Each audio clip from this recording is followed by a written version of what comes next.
Chuan mít mà bùi hết là mà lâu lốc rồi đấy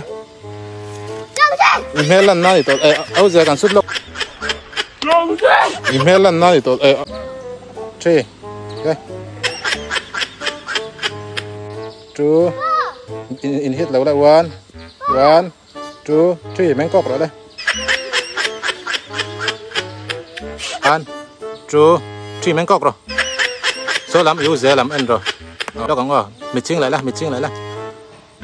lại là one two three mấy cọc rồi đấy one two three one two three mình chỉnh là mấy cọc rồi one two three one thì tất cả những mẹ đúng tập bằng one two three lại mang tăng lại tập rồi không hề yêu trăng về chứ không hề ổn mình em thôi cool nó rồi có focus thì đâu khoang bê ngắn tim mình lốc thì lốc sang cái là phốt tăng hay gần u trăng về lại nia hay gì hết tay sụp lệ tay lại chút cáiมันตัวต้น sure มันเทียมข้าชั่วก่อนต้น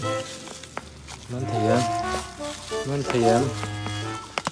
จ้างอันเวียเฮ้อันอุนาวินดูกาสาเตลโบกามันเทียมลักษณะโฟกัสลักจังกันมันตาจังมันเฮา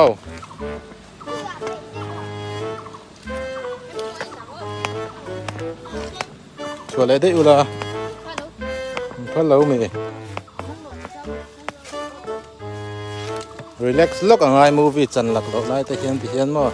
ใบมีแต่ตำเสียนลิงทรีนะ